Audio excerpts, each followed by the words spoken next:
Good afternoon and welcome to the Fox 5 Live Zone. I'm your host, Guy Lambert. We are following not one but two breaking news stories this hour. The first, wrestling legend Hulk Hogan has now died at the age of 71. That according to TMZ Sports. Medics were dispatched to the 71-year-old's Clearwater, Florida home earlier this morning, with operators stating it was regarding a cardiac arrest. We're told a slew of police cars and EMTs were parked outside of Hogan's home, and the icon was carried out on a stretcher into an ambulance. Just a few weeks ago, Hogan's wife, Sky, denied rumors that he was in a coma, stating his heart was strong as he recovered from surgeries. Yet again, wrestling legend Hulk Hogan, now dead at the age of 71. We'll have more on the life and legacy of the wrestling icon throughout the show, right here on the Live Zone. The other breaking news story back here at home, it's all but official. The Washington Commanders are returning to D.C. This after the D.C. Council came to an agreement with the Commanders on the terms of that proposal. Just minutes ago, D.C. Council member Phil Mendelson held a press conference where he discussed the new terms. The council member now taking questions from the reporters. Let's take a listen in. The delay was about thwarting this. The majority of the members wanted to get to yes. And so in that sense, yes, putting aside my own view, and I think a majority of DC residents would like to see the Commanders located in the district and having a football stadium at the football stadium site. It's been a football stadium site for, what, since early 1960s. Okay, so working within that, how do we make the deal better? And I think, Jenny, you've heard me say over and over and over again, my goal has been to make the deal better. And I don't know if you missed this, but I think $949 million, to use that figure, is making it better. And that's over 30 years. That's over 30 years. Marquez behind you. Yep. Chairman, I know you're standing here. Hold on a second. Yes. Yes, I was just saying, I know you're surrounded by a few council members here that are supportive of these changes, but I would say have all been supportive of the deal since the beginning. I'm just wondering your sense on your meeting earlier this morning, if you feel like these changes are enough to get the other council members that have been on the fence or flat out no on board with this. I'm confident that we will have the votes necessary next week. You know, just to put it out there, it's very difficult to have a negotiation on something like this. There's a lot of interest in it. A lot of you have been bugging me in a nice way, but bugging me. Well, maybe not in a nice way, but anyway, a lot of you have been bugging me because there's a lot of interest in this.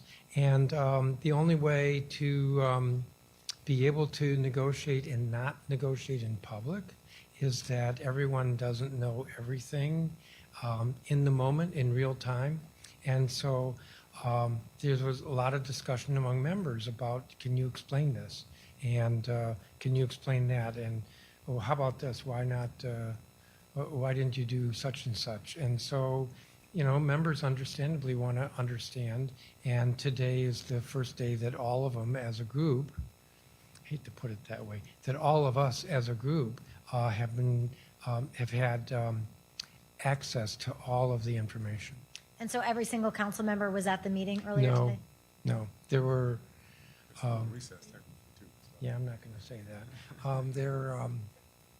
I think there were 8 members there. Thank you. Yeah. Yes, sir. Round 2. Martin kind of touched on this a little bit, but I don't know if we fully fleshed this out. Some of us covered the Nationals ballpark approval.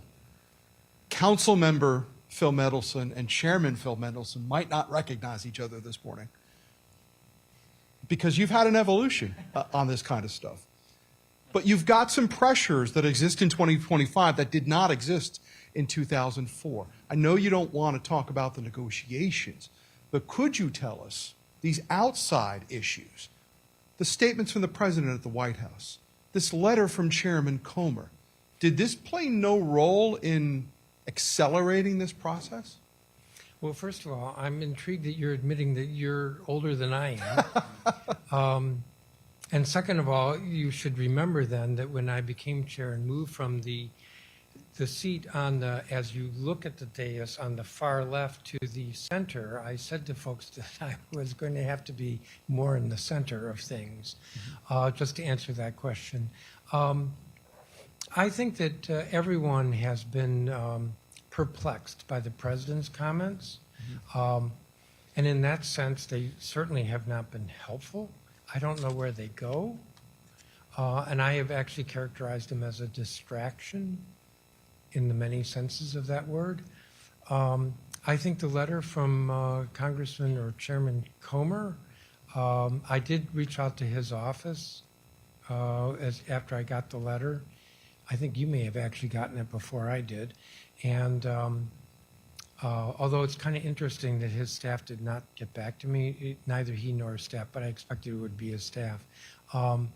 Because I certainly want the House Oversight Committee to understand what's going on and to be comfortable with what's going on. I would say the biggest factor with regard to time was the team said, look, we're willing to make this deal sweeter for the district if you can get to a vote this month. Yes. Mr. Chairman, Amy Cho from NBC4. If you could speak to specifically how much you think the ticket tax revenue will be, and then also regarding the Sportsplex. Yesterday, Mayor Bowser was very critical, saying the council has taken away some of the funding for that, a project she's very passionate about. The council, I know, had expressed concerns about the high price tag of the project. Is that something you guys would reevaluate in the future? All right, so on the stadium, the ticket tax, I'm looking at the wrong sheet, but I think it's about $445 million over 30 years. I'm looking at our budget director. Yeah. No, not net present. I didn't say net present on purpose. It's about $445 million from the ticket tax over 30 years. And the other part of the question about the sports book. I think I'm right on that, because I am looking at the wrong sheet. With regard to, Sportsplex. yeah, the $89 Sportsplex. million.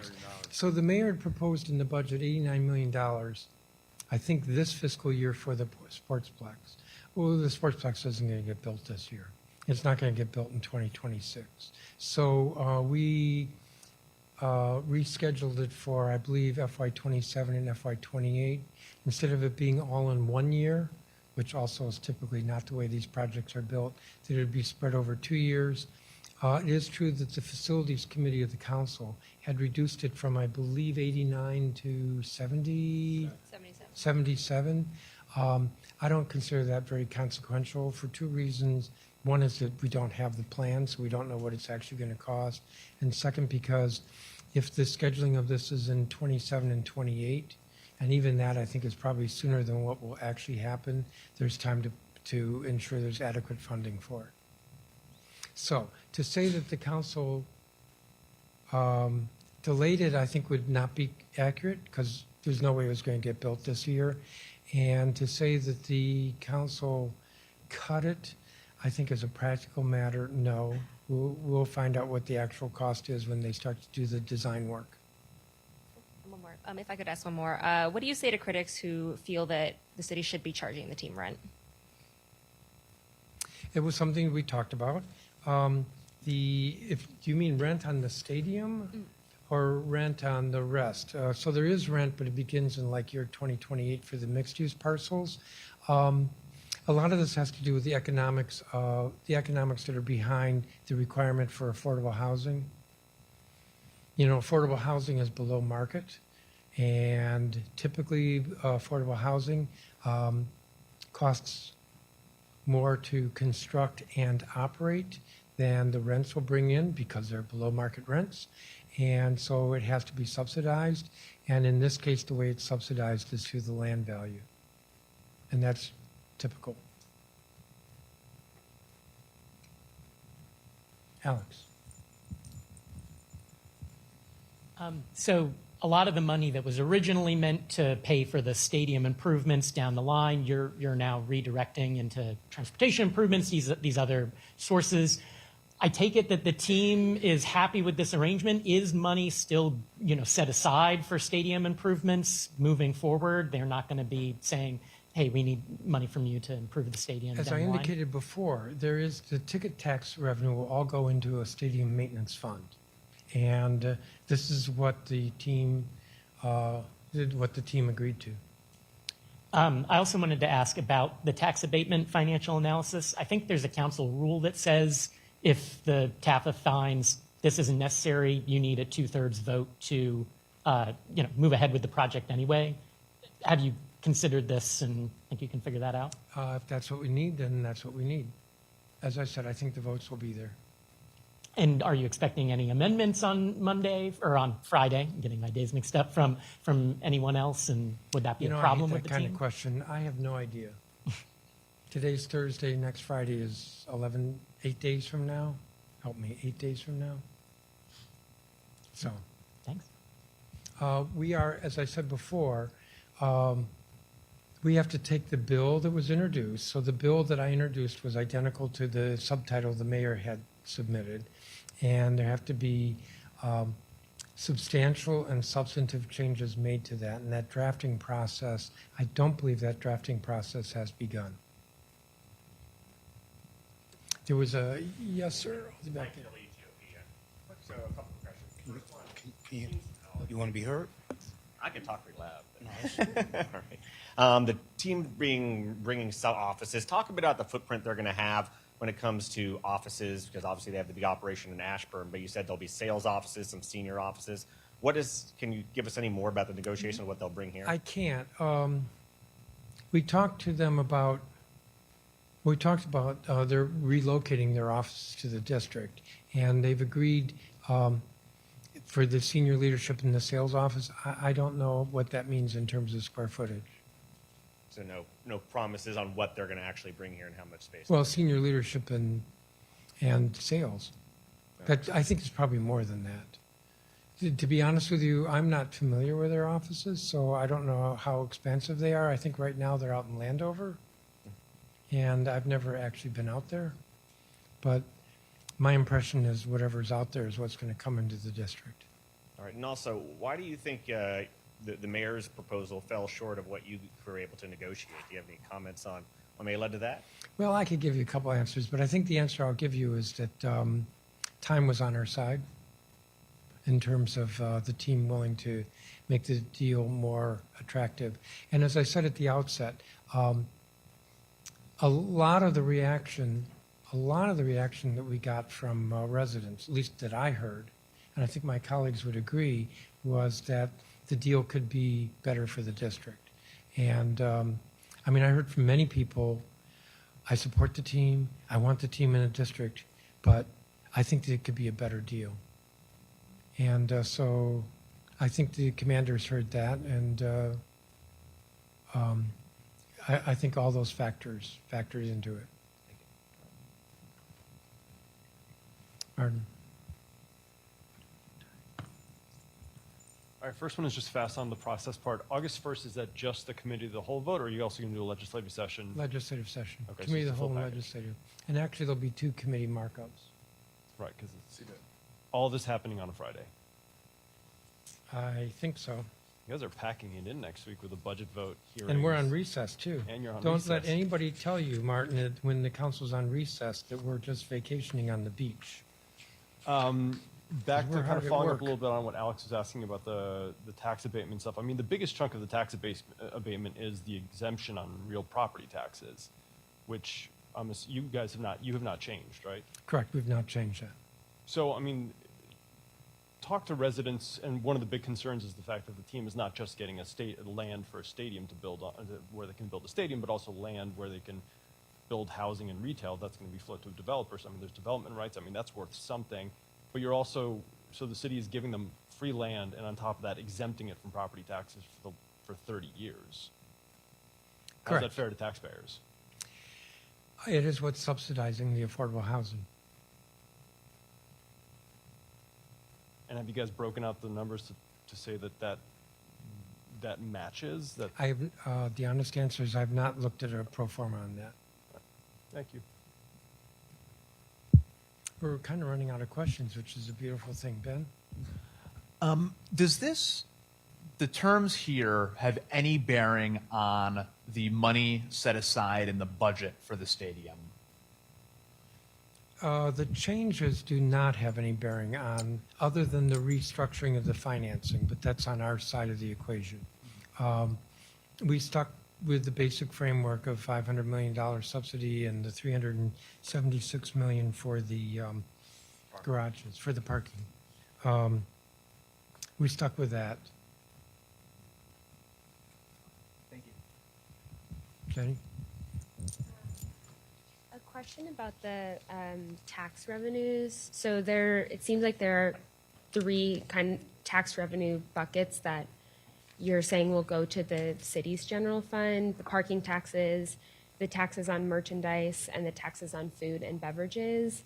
I know that the initial terms with the mayor had tax revenues going to a combination of the commanders and the stadium reinvestment fund. Can you just outline for those three buckets where those taxes were going to go before instead of to the general fund? Were some of them to stadium reinvestment and some of them? What was submitted to us, what was announced in the spring, was that there would be no parking tax and that all the other taxes would go to this RFK reinvestment fund.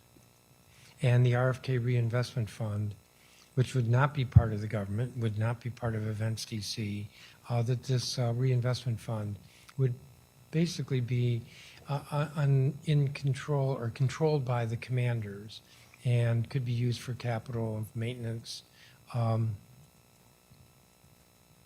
That's what the proposal was. The change here is that those revenues, other than the ticket taxes, all those revenues are now available to the general fund. Okay. Does that lessen the amount that the stadium reinvestment fund will have overall? Yeah. Okay, And I'm not even sure it's going to be called the reinvestment fund. I think it's just going to be called the maintenance fund. So is there a chance that the commanders could just come to the city down the line and be like, hey, we need funding for renovations? The short answer is no. Why The not? long answer is that, as you know, whatever people agree to today, you never know when somebody's going to say, I need a handout tomorrow, but we don't expect that. Okay. And this, This is an opportunity to repeat, the commanders really have been good partners in all of this. and the second vote scheduled for September 17th. 17th, yes. Is that set in stone, or is there a chance you vote earlier? I'll say there's no chance we'll vote later. No, it's September 17th. Thank you. Yeah.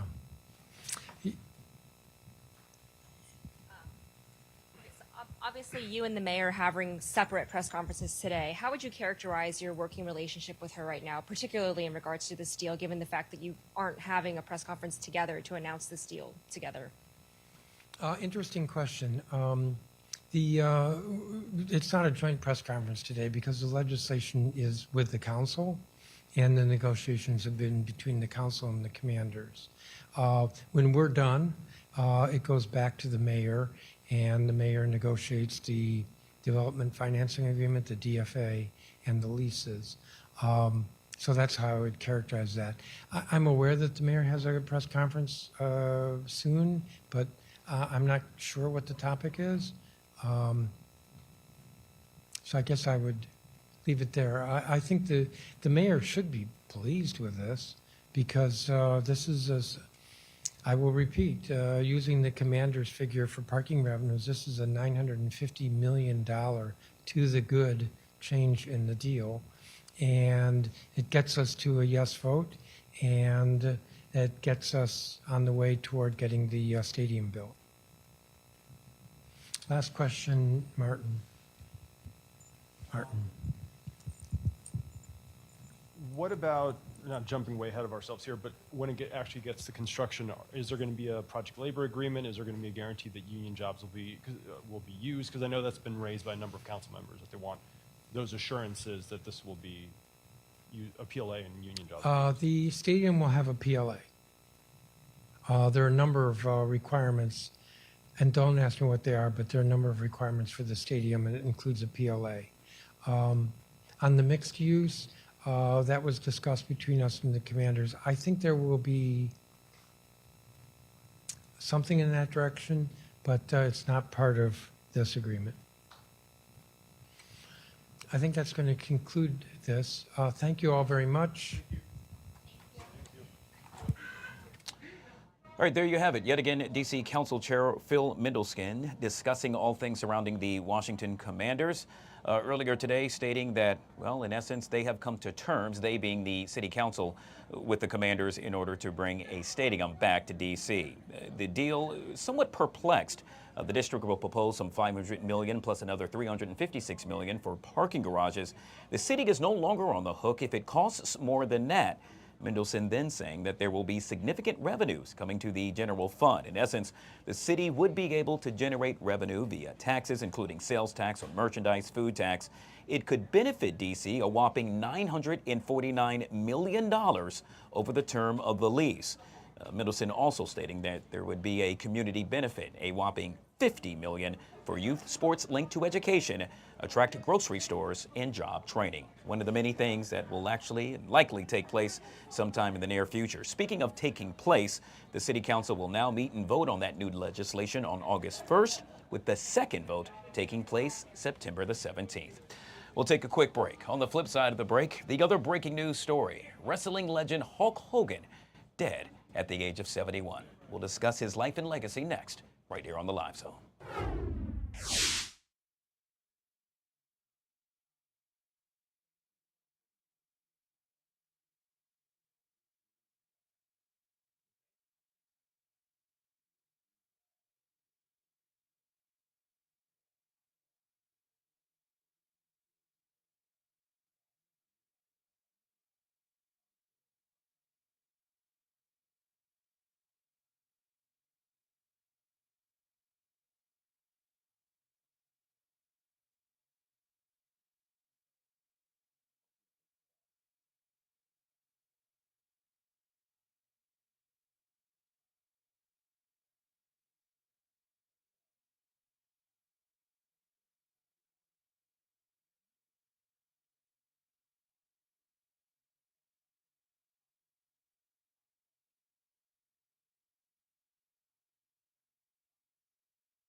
All right, guys, back here on the Fox 5 Live Zone, and it's now 23 minutes past the top of the hour. And, well, reaction now pouring in following word that wrestling legend Hulk Hogan has now died at the age of 71.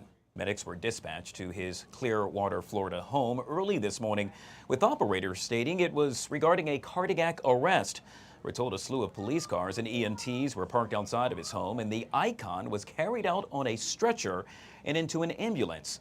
Just a few weeks ago, Hogan's wife, Sky, denied rumors that he was in a coma, stating his heart was strong as he recovered from surgeries. Obviously, Hulk Hogan transformed professional wrestling into a family entertainment sport. Before Hulk, wrestling catered to a fairly narrow audience. Joining us now to remember the life and reflect on the legacy of Mr. Hulk Hogan is Armin Kurtigan, U.S. Navy captain, retired and political strategist. Armin, it's a day that, quite honestly, I think many of us will say we will never forget where we happened to be at when we heard word that Hulk Hogan was no longer with us. You know, sadly, a guy, it comes right after the day that we lost Ozzy Osbourne. I mean, Hulk Hogan is you know, there are people who are famous, people who do great things and whatnot, but Hulk Hogan was an absolute icon. When you think of wrestling, you think of Hulk Hogan. He is the face.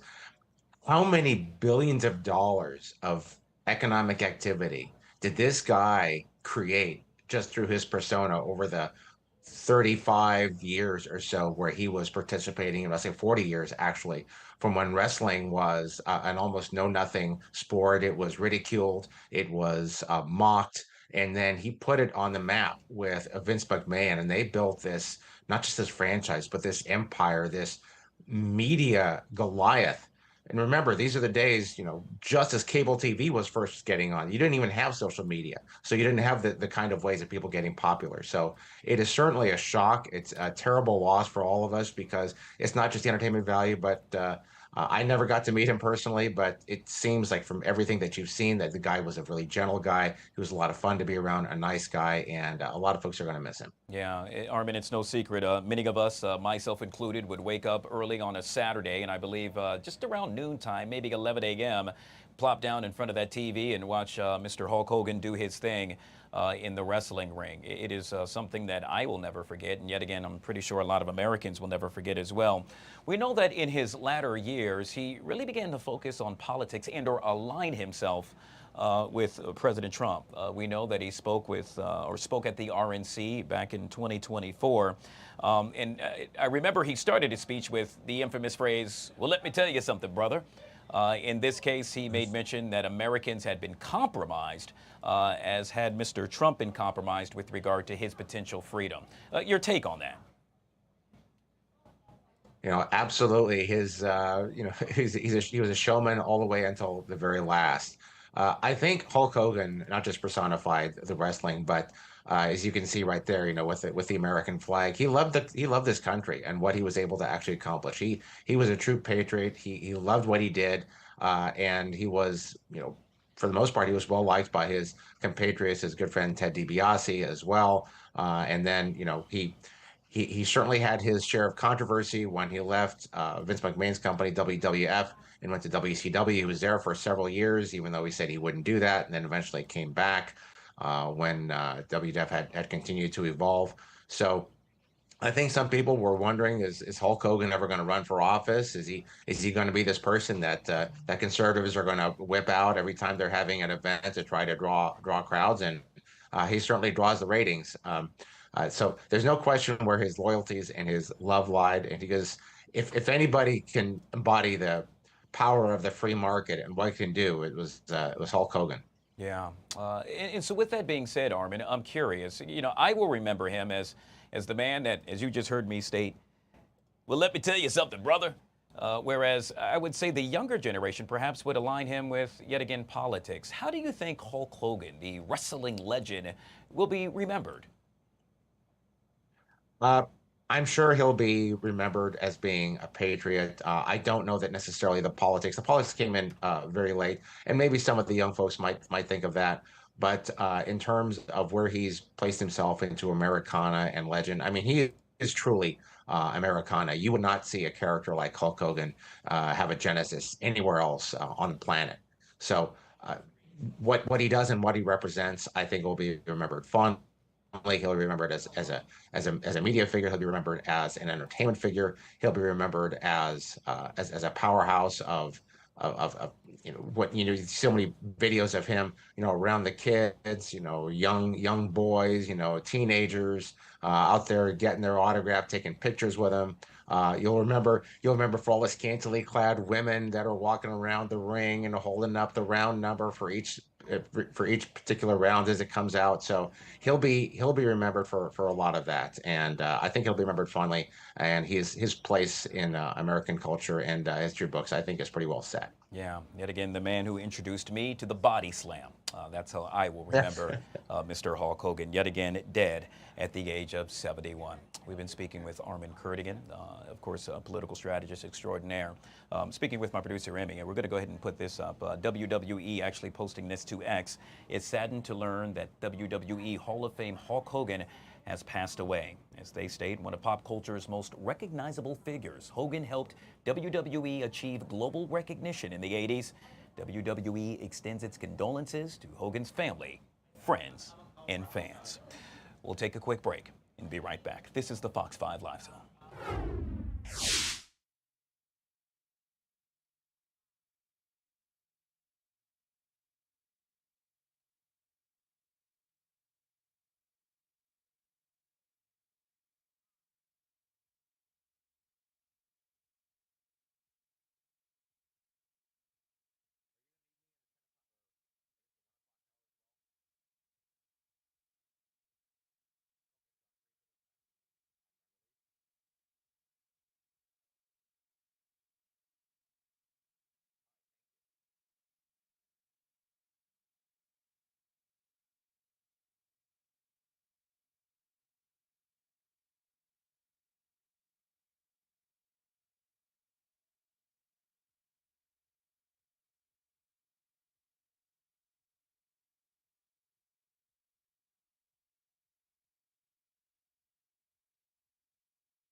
All right, guys, back here on the Fox 5 Live Zone. It has been somewhat of a busy afternoon. A couple of breaking news stories we are still following. Obviously, we just wrapped up our interview with Mr. Armin Kurtigan, the latest news surrounding the death of wrestling legend Hulk Hogan, now dead at the age of 71. According to several reports, he died from cardiac arrest. Meanwhile, back here at home, we got word earlier today that the D.C. Council, perhaps, maybe, does it look like it, maybe so, has come to an agreement with the Washington Commanders to, in essence, build a stadium at RFK. Council member Phil Mendelson stating the terms, if you will, earlier today. We have now gotten word that D.C. Mayor Muriel Bowser will actually hold some sort of rally now at 1 o'clock. Not necessarily sure what it will entail, but when that happens, we'll make sure we bring it to you live right here on the Live Zone. Now the latest on the concerning events unfolding in Gaza. This afternoon, hospitals in the besieged Gaza Strip have recorded 2 more deaths due to famine and malnutrition, according to the territory's health ministry. That brings the total to at least 113.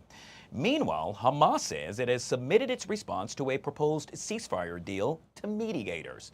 Joining us now to discuss this is Mr. Harley Lippman, foreign policy expert back here on the Live Zone. Harley, I appreciate you being patient and welcome to the show.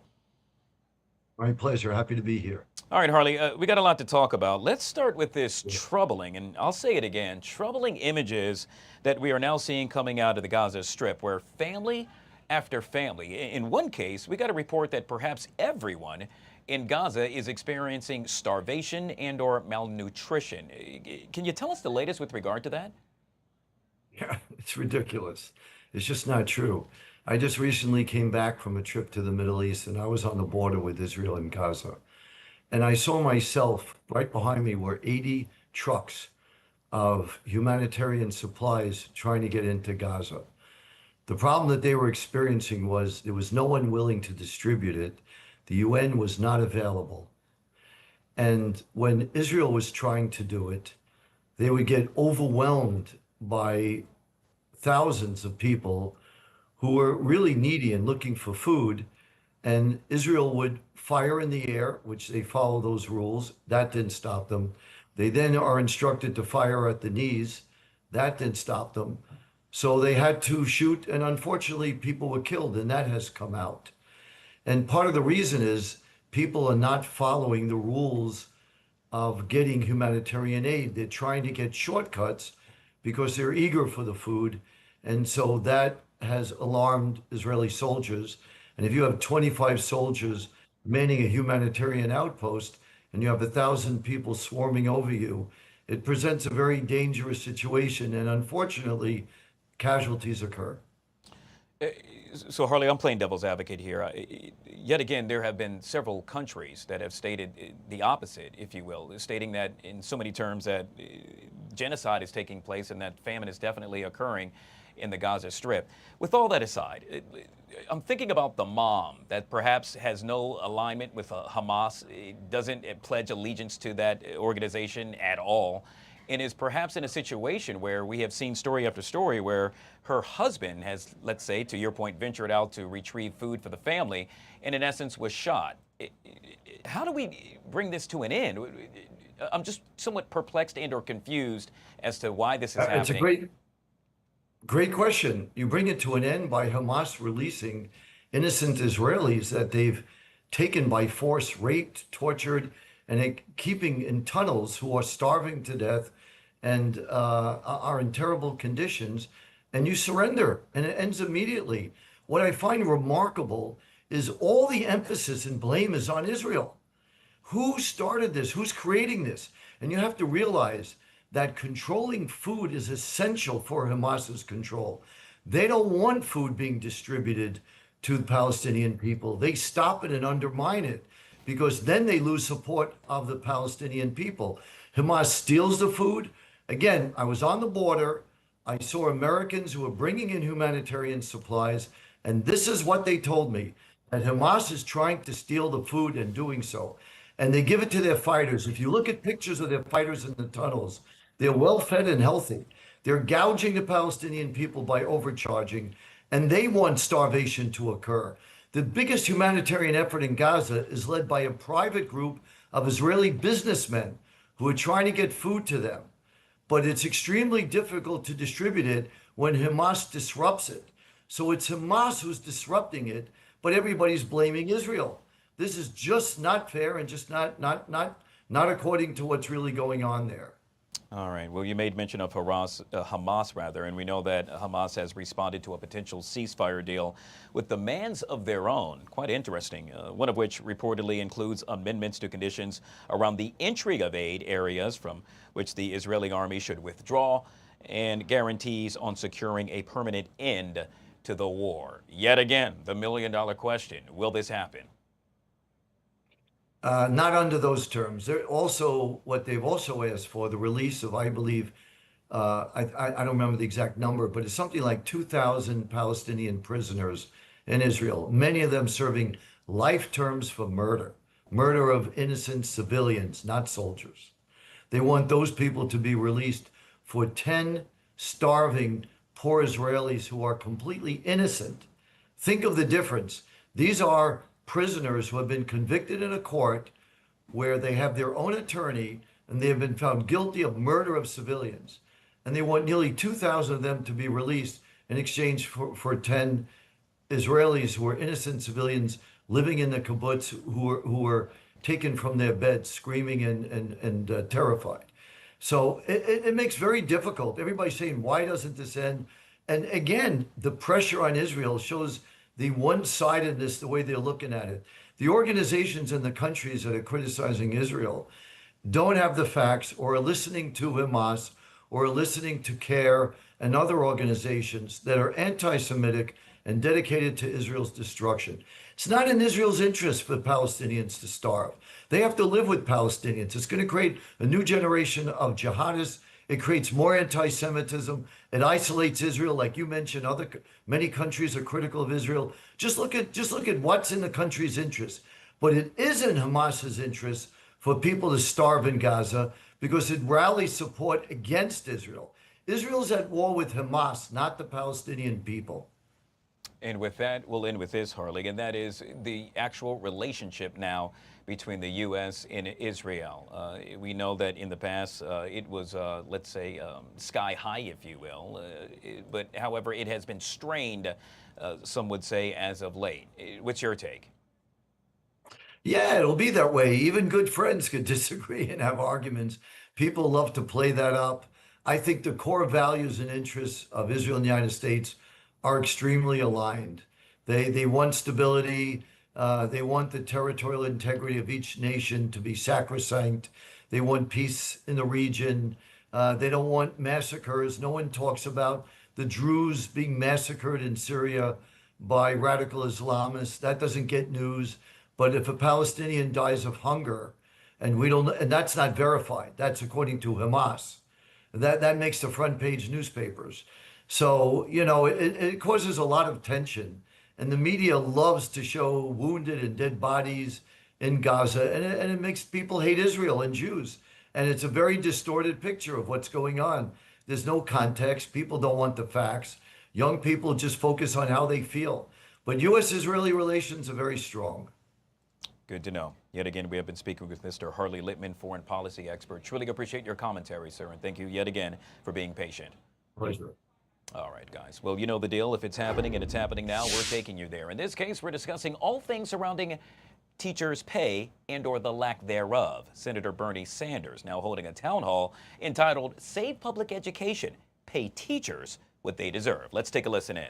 Teaching. Is that an experience you guys deal with?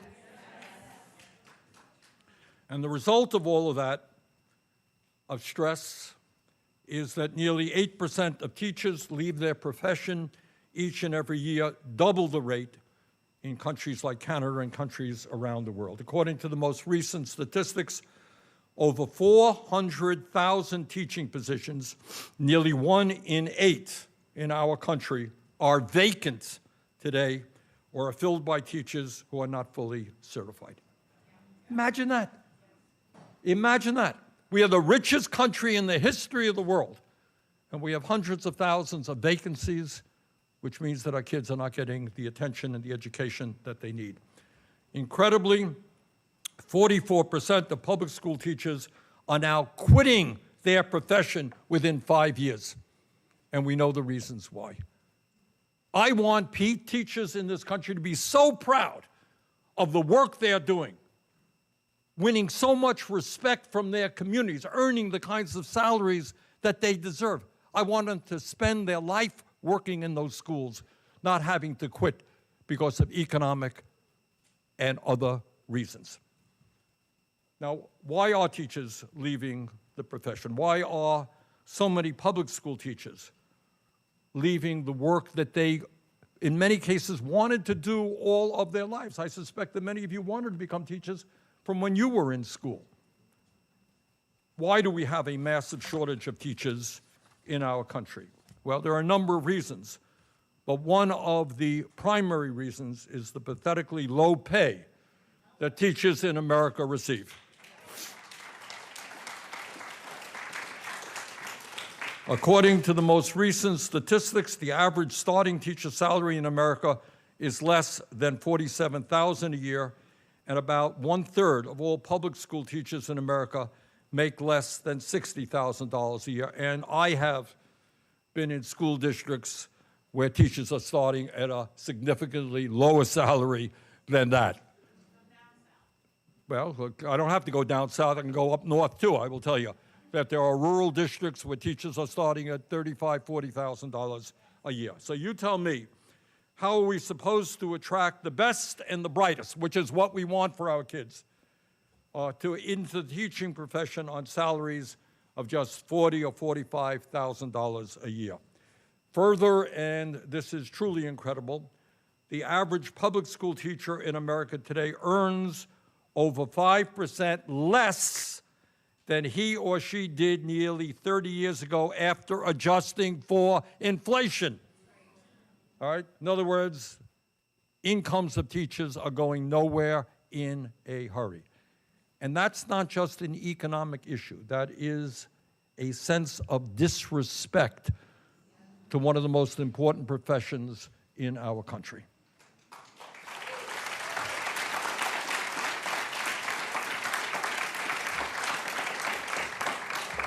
So maybe we should get our priorities right, and instead of giving tax breaks to billionaires and spending over $1 trillion on the military, maybe we make sure that every teacher in America is adequately paid.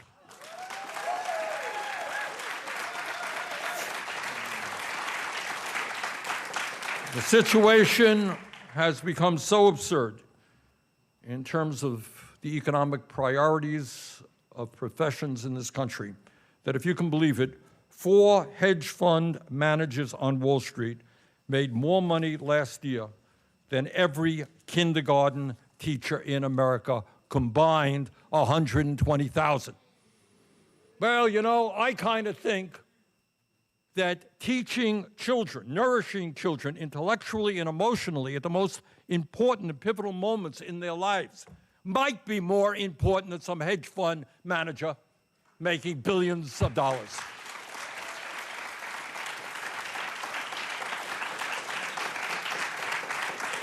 And further, as inadequately paid as are our public school teachers, our school custodians, our food service workers, and paraprofessionals earn even less.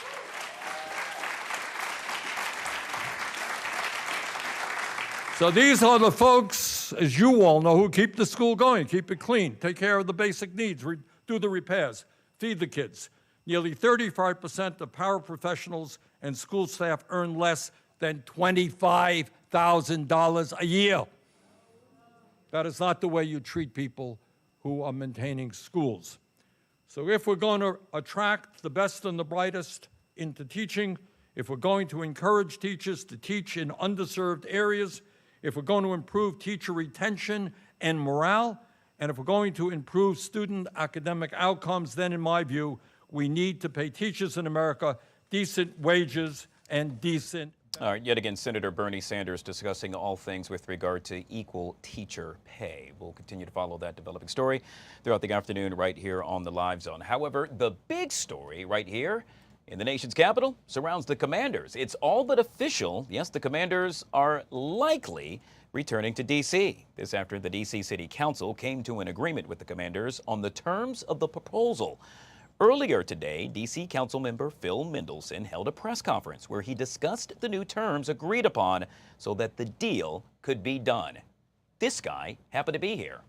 Our very own Tom Fitzgerald joining us right here on the Live Zone. Tom, good to see you, sir. I know you've been collecting information and been running around and actually got a chance to witness the press conference right before your very own eyes. I'm curious, the big takeaway from this with regard to what the council member had to say.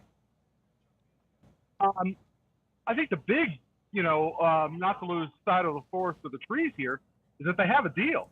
The mayor announced the deal with the Commanders to bring the team back to Washington, D.C. after, 3 decades in Maryland back in the spring. He wanted this deal approved by the D.C. Council by July 15th. That didn't happen because the council chair, Phil Mendelson, had said that the deal was just too big and too complicated and you need to do their due diligence to work on this.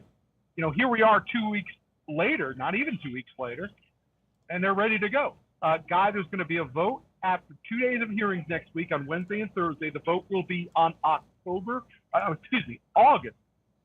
1st. That'll be the first vote. And then the secondary vote would be the final stamp on this letter on September 17th. So there are some things that are different about what Chairman Mendelson is announcing today than what the mayor had agreed to. So let me just give you some of the highlights. Under the chairman's deal, $260 million in parking revenues now from non-stadium events are going to go to the district. There'll be $112 million in parking tax revenue now that will go to D.C. That's new. There's also going to be $54 million in sales tax on merchandise. That's going to D.C. now. That's new. And then there's going to be $248 million, they say, in sales tax on food and beverage that is also going to the city. So, roughly the numbers kind of jumped around here a little bit, but the chairman was saying in his initial statement today, that they're looking upwards of around $674 million in additional revenue to the District of Columbia, which is a significant boost to what they had originally had talked about. What does all this mean? It means that the council now has an agreement which they will be able to hold these 2 days of hearings, public hearings. People can speak out on this. They can share their views on it. And then after those hearings next Wednesday and Thursday, the council will hold its first vote next Friday, Guy, at which point we expect the council is going to approve of this deal prior to a final vote in September.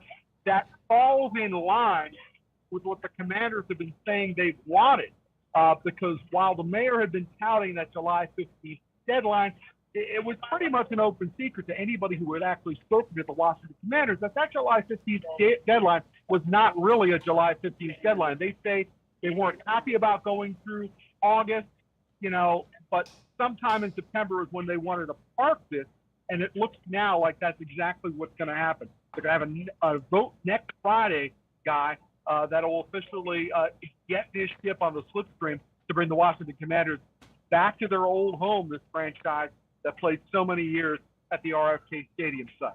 Tom, while conducting the amazing reporting that you always do, I heard you pose the question to Council Member Phil Mendelson. What's different about this with regard to what the mayor proposed? Speaking of the mayor, while this press conference was underway, we got word that she now will hold a rally in just about 9 minutes or so at the Wilson Building. Any word as to what that rally will pertain to, what will be discussed, what will be said? Well, yeah, that's where I am right now, as a matter of fact. This is going to get underway, we're told, at the top of the hour. We're told this is more of a celebration than any kind of retort or response to what the chairman announced this morning. I understand from officials in the mayor's office that she's happy about this agreement. She has said all along that she wanted to get it done, and this would get it done. She also said just yesterday, Guy, that while she, as a former council member, understood that the lawmakers here had to do their due diligence, and while she said she supported that, she said what she didn't support was what she saw as delay for delay's sake. And, let's be clear about this. It all hasn't been happy, and roses between the District of Columbia Council and the mayor's office on this. He wanted this done back on July 15th. Not only was it taken out of the budget by the DC Council Chair, Phil Mendelson, it was spun off into its own budget item, its own bill. That's what's actually going to be voted on next week. So it wasn't included the way the mayor had really originally intended this. But that's a lot of inside baseball stuff, to use the wrong sports analogy, Guy. The bottom line, when you talk to the Commanders this morning, they're very happy about this. So I'll read you what I got from the Washington Commanders this morning, this way of a statement. This is from Mark Klaus, who's president of the Washington Commanders. So allow me to read this to you. He says in a statement to Fox 5 today, "We are thrilled that the council will vote to hopefully support this project on August 1st. We appreciate their effort to keep us moving forward to our goal of opening our new stadium for 2030. We are grateful for the valuable feedback and support from our fans and community over the last several months." He says, "We believe that this will be a transformative power project for DC. And we thank Mayor Bowser for her vision and leadership, as well as Chairman Mendelson of the council for their thoughtful diligence in collaborating on this plan. Through this process, we've seen firsthand how committed our city's leaders are to building a strong future for the district. With the council's announcement today, the opportunity to bring the team back to its spiritual home and revitalize a critical part of the nation's capital is now one step closer," unquote. That is Mark Klaus, president of your Washington Commanders. Wow. Tom, I'll end with the way I started this, and that is, it is all but official. I have a feeling very soon you and I both will say it is truly official. Well, I've covered enough votes over the years. I don't say things like that, Guy, but you may very well prove right, and we'll find out in just a couple of days. All right. Yet again, our very own Tom Fitzgerald joining us right here on the Live Zone. Tom, know you're busy. Thank you so much for taking time out to join us. All right, guys, we'll take a quick break, and we'll be right back.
how about we talk weather, shall we? Tucker Barnes joining us on a Feel Good Thursday. What's up, my friend? Yes, I'm just admiring your suit there. Oh, thank you. How's it look on air? It looks great. It's kind of like a little, yeah. It looks Very summery. Feels summery out there. Yeah, it is. Well, that's because it's we're in the heart of summer. We've had a nice break last couple days. Wouldn't it be great if this was like summer in D.C.? Oh my God, I would never leave. Yeah. See, now then I show you the headline and then get out of town while you can. Because feel like 100 plus again. Not this afternoon. This afternoon it'll only feel like 92 or 93. Okay. With an air temperature of 90. But look out, by tomorrow, Guy, we've got another heat wave coming. So starting tomorrow, right through your weekend into early next week, probably the last days of July here, our temperatures are going to be well above normal. And you know the deal here. We can really turn up the heat, but we can also turn up the humidity. We're going to do both this weekend. 81 degrees for your noon hour at DCA. Again, today's that transition day. It won't be a bad afternoon. 90's about where we should be. A few degrees warmer than yesterday, yes. A little more humid than yesterday, but we're saving the worst for the last. Oh, gosh. Yeah, sorry about that. I mean, it'll still be Friday and my weekend, so I'm not going to let it get in the way. But, if you have outdoor plans starting tomorrow afternoon, we've got a heat advisory for the region, and we'll likely get that advisory again on Saturday, Sunday, into early next week. 'Cause we've got a lot of really elevated, that's code for hot temperatures on the way. A couple clouds billowing up, no showers out there at this hour. I think we'll keep it dry this afternoon, so don't be worried about rain today. That's more good news. We've had a real nice extended period of dry out. Yep. So we'll get another day of that. We won't get any rain today. We will get scattered showers and thunderstorms back in the forecast starting tomorrow afternoon and again for your weekend. If you're making weekend plans, not a washout, but you know the summer routine. We wake up warm and sticky, we get hot and humid in a hurry, and then late in the day we get the storms. That's the routine around here for the weekend. And I do want to mention we got a heat advisory. This is not for this afternoon. This is for tomorrow afternoon, but you see your heat advisory? Heat index up to 109 tomorrow. Sheesh. So, plan accordingly. Make sure you're ready to keep yourself cool in any way you can. That's this afternoon, 90 degrees. Not so bad. I know what you're thinking. No, 90, we do that all the time. We don't do 98, 95, 96, 97 every day. And that's the forecast there. That's a heat wave there. Look at that. 6 days in a row with temperatures well above normal. So, just make sure if you often keep your pets outside for long periods of time, you're not doing that this weekend. Elderly neighbors, that kind of thing. I have enjoyed this amazing weather while it lasts. Don't keep your elderly neighbors outside. Yeah, that's what you're trying to say. Tucker, does that mean you? Well, no, never mind. I won't go there. All right. Tucker Barnes with all things weather right here on the Live Zone. Guys, if you haven't already done so, make sure you download the Fox local app and take your weather on the go. Yes. By a show of hands, how many of you are familiar with the showroom? I should see more hands than that. You see, it's a membership model to help clients always look their best. Get this, for a mere $100 per month, less than the cost of 2 standard haircuts, members can come as often as they like, making fresh grooming accessible and budget-friendly while guaranteeing recurring income for the business. Now, the owners are giving back in a major way. How? It's dubbed Back to School Glow Up. You see it right there on your TV screen. It all takes place August 20th, 4 p.m. until 6:30, but don't let me tell it. I'm pleased to say we're joined by the founder and CEO of the showroom, Mr. Matthew Diggs. Matthew, good to see you, my man, and welcome to the show. Hey, thanks so much for having me. You look great. I appreciate it, man, as do you. And that means a lot coming from you because I know what you do is make people look great. So That's what I love to do. Before we jump into exactly what you all are doing, I'm hoping you could share with us all things surrounding the showroom, how it came to be, and, well, obviously, what you're looking to do in the near future. Oh, for sure. So my wife is really the creative one to blame for all of this. She had the idea to purchase this camper on Facebook. I personally thought it was a long shot, but with a little faith, kids needing us to make something to happen, I knew it was the moment to go all in. We ran into lots of challenges, but we pulled it off. I can't take full credit. My family has been the glue through all of this. The way my parents and family and friends and community have rallied together to support us has been nothing short of a blessing. So now we currently operate Montgomery County's most convenient barbershop, offering memberships, 24-hour booking, the whole barbershop that comes to you. It's great. Yeah, gosh, I'm just looking at the B-roll here. I mean, you're making me feel warm and fuzzy inside, my man, seeing how you're giving back in a major way. But not only that, seeing you, your wife, and your family really reach your dreams, and that is owning your own and all coming to fruition. That just had to be something that really put a smile on your face. Oh, absolutely. It's been great. I mean, to be honest, giving back to the community is something that both my wife and I both have a heart for. My wife currently is just running the showroom full time, holding down the house. Before this time in life, she was working with the crisis hotline. She has a really, really big heart to serve the community. So I'm glad that we're able to do both cutting hair, serving the community on Mondays at the Black Rock Center, at the Glow Up. Everything's going on really, really cool here. Yeah, but wait, there's more, as they say. In this case, and I want to make sure I'm getting this right, you happen to be a father of not 1, 2, 3, 4, 5, but 6 kids. With that being absolutely. said, they're getting a chance to look at you as a great example as a dad.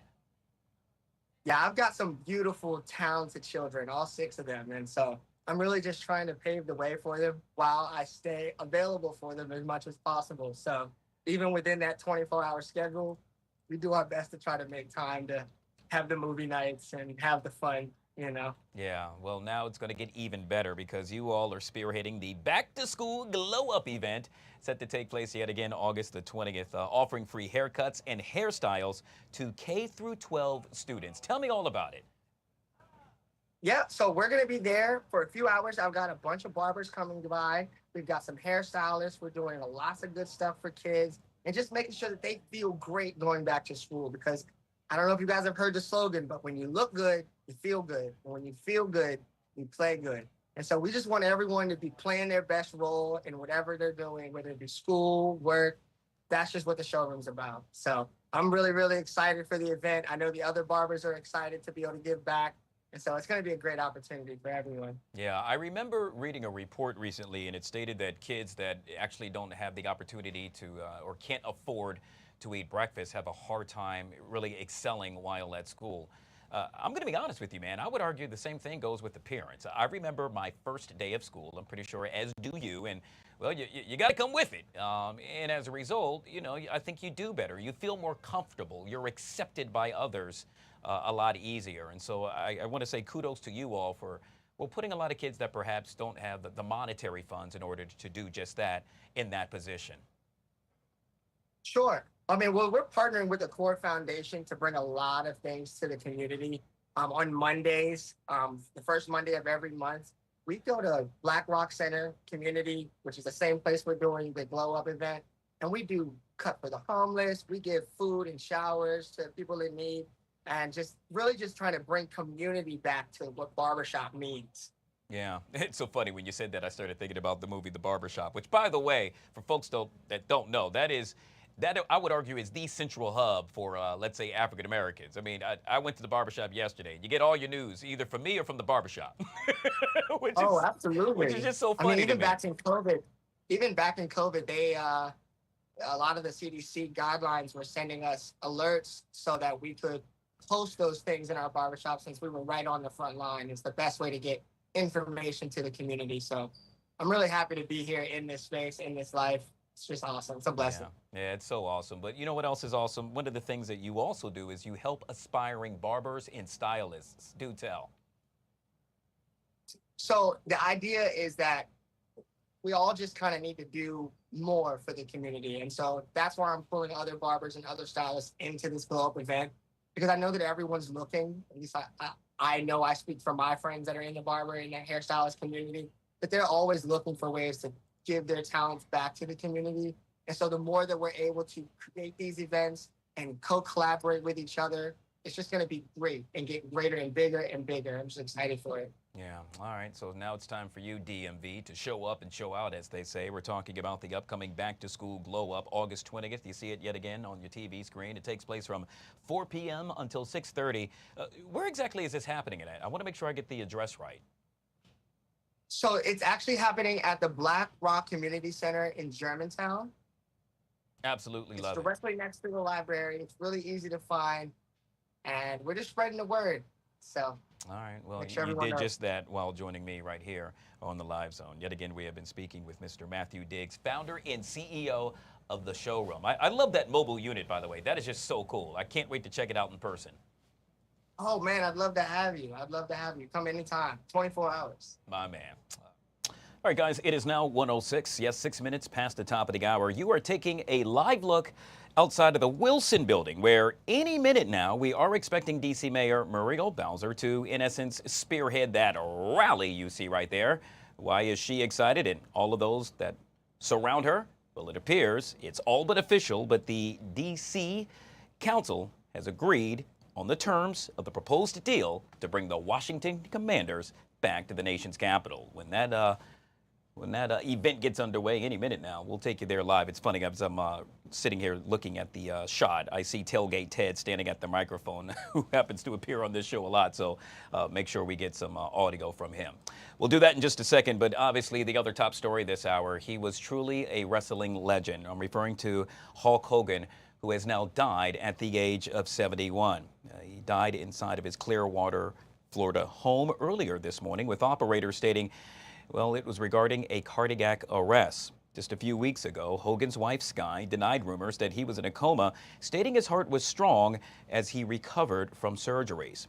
Obviously, many of us are reflecting and remembering the man that brought so many smiles to our faces on a Saturday morning as we plopped in front of the TV to watch Hulk Hogan do his thing. Among them, this guy, the one and only DJ Rico, who I would argue happens to be the biggest WWE fan on the planet. He joins us now right here on the Live Zone. Rico, always good to see you, my friend, and welcome to the show.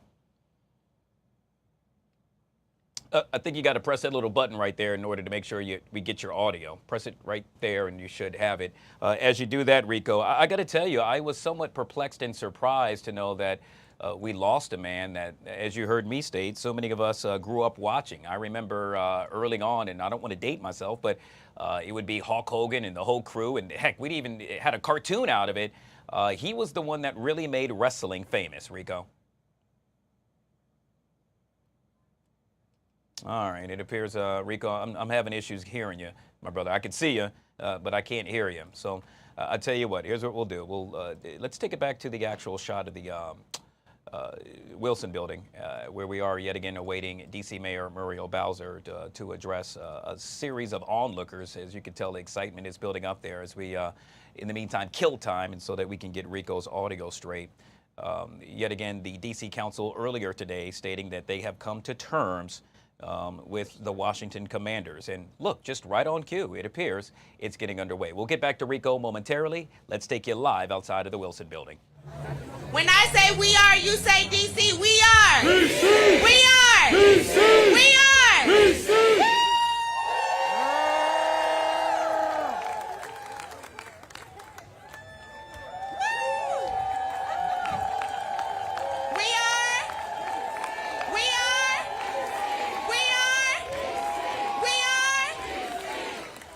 Good afternoon, and thank you for joining us. Now, some of you are probably wondering how Tailgate Ted ended up behind the mic at this press conference. Believe me, I was wondering the same thing. When I got a call from the mayor's office last night, I honestly thought they were asking me to cater the event. Turns out they had something a little more meaningful in mind. For those of you who don't know me, I'm a proud DC resident and a diehard Washington Commanders fan. I grew up going to games at RFK with my dad. It wasn't just a football stadium. It was a place where the city came alive. It's where champions played, where fans became family, and where so many unforgettable moments were born. Today, we're one step closer to bringing that magic back. The possibility of the Commanders returning to their true home means something deeply personal to so many of us. This is bigger than football. It's about identity, community, and pride in our city. And no one has championed that vision more fiercely than the person I'm about to introduce. She's fought for DC every step of the way and knows just how much this woman means to all of us. It's my absolute honor to welcome the mayor of Washington, D.C., Muriel Bowser.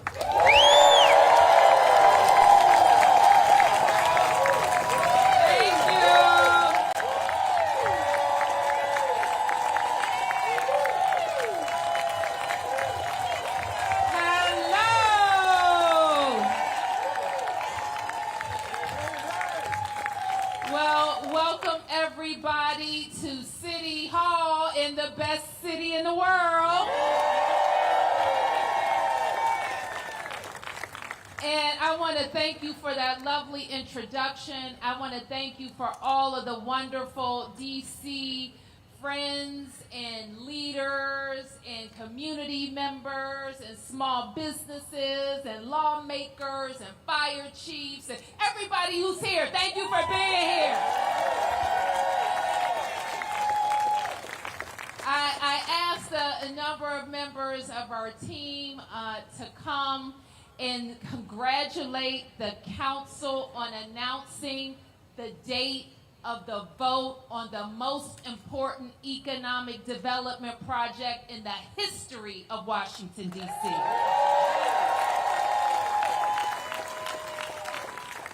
Next week, we know that D.C. residents will testify before the council next Tuesday. Is that right? Tuesday? Tuesday? Is it Tuesday? Tuesday? Are you signed up to testify? Are you ready to tell the D.C. Council to bring our team home? I know you are, because you've been telling me out on the streets of Washington, D.C. for the last 3 months. You've been saying the time is now to bring our team home. The time is now to catalyze the development of 180 acres on the banks of the Anacostia River. The time is now. And you've been telling me that $2.7 billion of private investment at RFK is just what our city needs and just what our city needs right now. I am so grateful for having the opportunity to serve you as your mayor for 10 years, as a council member for almost 8 years, and as an advisory neighborhood commissioner. I've been involved in a lot of economic development deals, including Cap 1, Audi Field, ESA, and now RFK. And the thing I know about all of them is when the community engages and gets involved, all agreements get better, don't they? We do more of what the community wants. We listen to the community about how an economic development project will impact their daily lives. We listen to lawmakers about what's important and when it's important, and we get the job done. So we are one step closer today with Chairman Mendelson's announcement. So when I gave the council the deal, we were on the 1 yard line. Now we're on a half-yard line. So I know Phil talked to the council today and to many of the reporters out there. I won't be able to talk about the numbers he represented because I'm just kind of getting them on this sheet. But I am committed to spending today and every day until we are before the council, understanding in detail and being able to talk to all DC residents about how we can make our city better. So we know that we are going to create 14,000 construction jobs. Who wants a construction job? 2,000 permanent jobs. $14 billion in direct spending. And we know that when all is said and done, more than $4 billion in taxes will be created by building this stadium and a mixed-use development. And that is what I'm so proud to be here to celebrate today. You're asking, what are we here for? This is a pep rally. You ever been to a pep rally?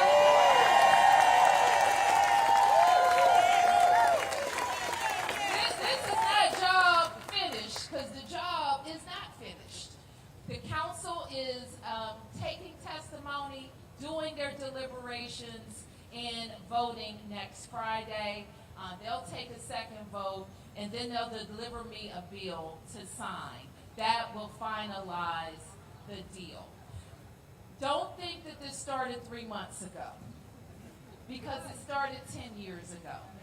10 years ago, I stood before you when I was sworn in and I said, you know what, DC? I think we can have a Super Bowl here. I think we can have a Super Bowl here. And we are on the path to doing that. Now, there have been some obstacles, haven't they? We had to get the land from the federal government, didn't we? And one real late night in December, we did it. And I made a promise. My promise was with 180 acres, yes, we want our team, but we want so much more. We want up to 6,000 units of housing. We want an entertainment district. We want an indoor sportsplex for DCU. We want great transportation. We want the best in class parks and green spaces. We want a permanent memorial to RFK. We want, and when I say that, I mean our former Attorney General, Robert Kennedy. Are you with me? All right, here's the pack. Make sure you testify. If you can't sign up, send in your testimony. Here's the pack. Make sure that on next Friday, we're giving the council members the support they need to do an important thing, and that is to advance this very important project. I want to thank everybody who has been involved, my team, the council's teams, the commander's team, as well, for being very constructive. I look forward to reviewing the details of what was discussed today, and I look forward to a positive vote next week. Thank you, everybody.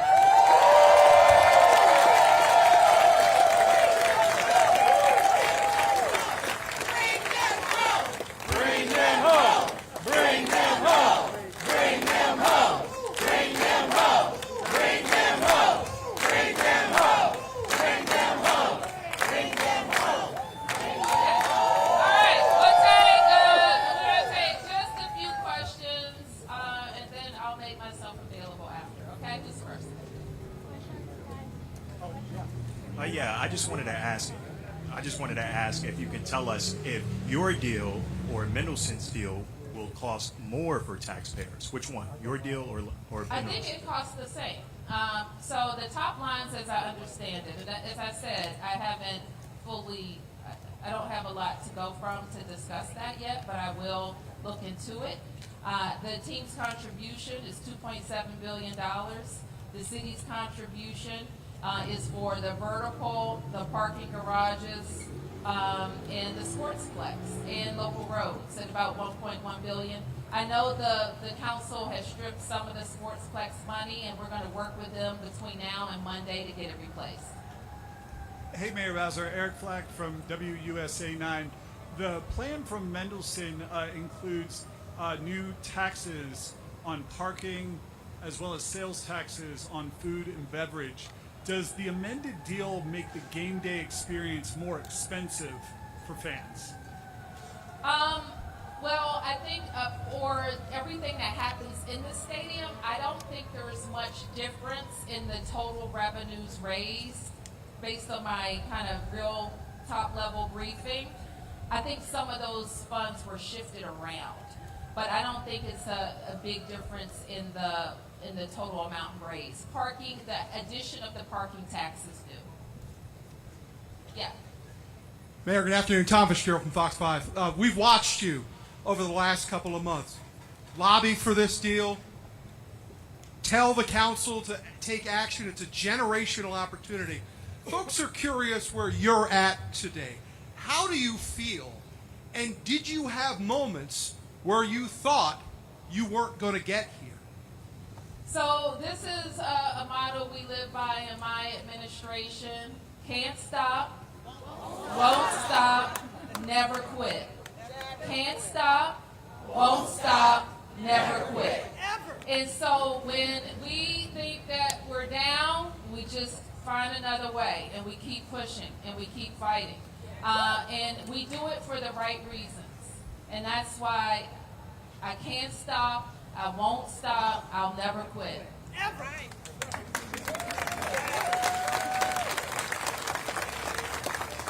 If I could just follow, $1 billion commitment of the DC taxpayers' money is a large commitment. Can you assure taxpayers that this is a good investment? Listen, you know I've been talking all of these weeks about why we need this catalytic investment. And this is what I know for sure. This is the fastest, surest route to develop 180 acres. And there has never been a time since I've been governing that we needed a shift in our economy, a boost to our economy, and $2.7 billion private dollars in our economy than we do right now. And so what I am sure of, we need this investment. We need some other ones too, council members. We need to continue to attract our tech companies with a tech incentive. We need to make sure we have boots on the ground to attract companies to the district. We need to cut more red tape for people who want to do business in the district. So this is part of a larger growth agenda. It's a very big part, but it's not the only part. Because when we talk about this beautiful city of ours, things are changing. We don't want them to change so fast, but they are changing. And so we need more private companies, and we need more private dollars flowing to the district. Thank you. Jenny Gathright, Washington Post. The council, or Chairman Mendelson, said today that the first vote would be next Friday, the second vote would be September 17th, and is that a timeline you're happy with at this point? Well, I think it's great. Listen, you know, you all have asked me 1,000 times about the timeline, and I wanted this vote to happen with the budget because it was my commitment to keep the team at the table, to keep the team with us, and the budget and the council recess are sure dates on our calendar. That's what I wanted.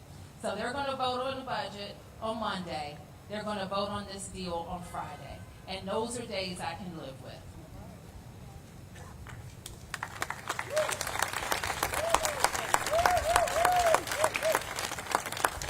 Any other questions? Hi, Mayor. All right. Oh, yeah. Ben Peters, the Washington Business Journal. Yeah. I'm curious what you think changed in the past few days that accelerated the council's appetite to take this up.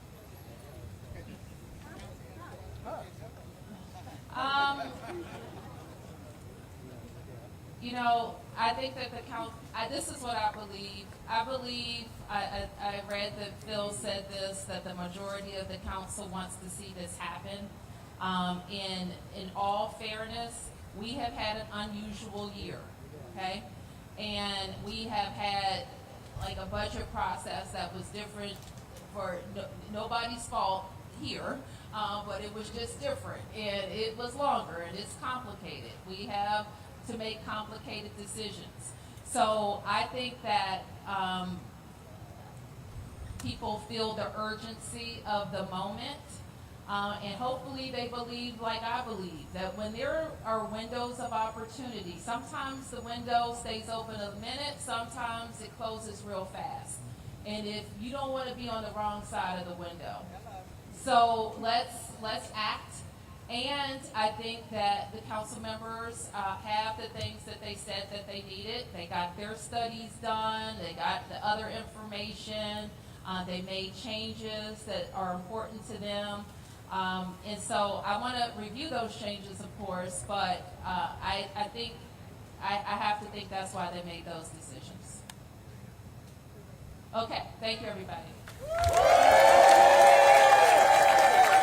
And there you have it. It is truly a monumental day here in the nation's capital. D.C. Mayor Muriel Bowser all smiles after the D.C. Council agrees in terms to the proposal in order to bring the commanders back to Washington, D.C. According to the mayor, this will be the biggest economic development project in the history of Washington, D.C. Some 180 acres of development at the banks of the Anacostia River, 6,000 units of housing, an entertainment district, an indoor sportsplex for D.C. youth, and additional green spaces. When our very own Tom Fitzgerald posed the question to the mayor, did you ever think it wasn't going to happen? How did you feel throughout? The mayor stated, can't stop, won't stop, never quit. And now it appears the Commanders will return to the nation's capital. We'll take a quick break and we'll be right back.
All right, guys, back here on the Fox 5 Live Zone. You are taking a live look in just a second at the Clearwater Police Department headquarters, where any minute now we are expecting a press conference to get underway surrounding the death of wrestling legend Hulk Hogan. He died earlier today at the age of 71. According to several reports, it was regarding a cardiac arrest.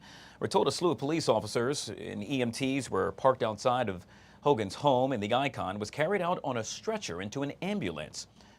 Just a few weeks ago, Hogan's wife, Sky, denied rumors that he was in a coma, stating his heart was strong as he recovered from surgeries. One of the biggest fans ever with regard to wrestling happens to be this guy, DJ Dirty Rico, who I could tell you for year in and year out, got a chance to go to a number of WrestleManias, and perhaps, I guess I could say, I don't know if you've ever missed one, Rico, and by the way, welcome back to the show. I have not missed one in a very long time, my friend. Which is obviously a good thing. That's why I wanted to get you on the show. When it comes to wrestling, I think of Hulk Hogan, I think of WWE, and I think of you, because that's what all you do outside of spinning records for a living. I'm curious, Rico. Obviously, so many of us, as you heard me state earlier, woke up on Saturday mornings, plopped down in front of the TV to really just wait and watch the wonders of the man, in essence, who taught me how to body slam, Hulk Hogan. Your feelings now knowing that he is no longer with us? It's like, oh, wow. Because I said this earlier on the radio, that a lot of folks kind of took WrestleMania to being Hulk Hogan's thing. Him and Andre the Giant were the ones that set the tone, that set it off. And even looking at the video that the guys are showing now, with him with the NWO and doing everything with Kevin, and, you know, it was just crazy. Like, you woke up in the morning, you turned on wrestling, and you were looking for Hulk Hogan. You were looking for Tony Atlas. You were looking for Randy Macho Man Savage. But it was always the tearaway shirt. It was the headband. It was, let me tell you something, brother. The kids mimicked. I mean, we mimicked that head to toe. Yeah. And it was like Hulk Hogan was what you wanted to see when you started that show off on Saturday morning. Yeah, yet again, Hulk Hogan Rico, was we're going to have to, the Rico, give me 1 second. We're going to have to leave it there. The press conference out of Clearwater, Florida, with regard to the police department now getting underway. Let's go ahead and take a listen in. But we will provide additional information when it becomes available. Any public records request should be filed through our public records section with the Clearwater Police Department. No records will be released today. Our thoughts are with the family, and again, we ask everyone to respect their privacy during this difficult time. Thank you.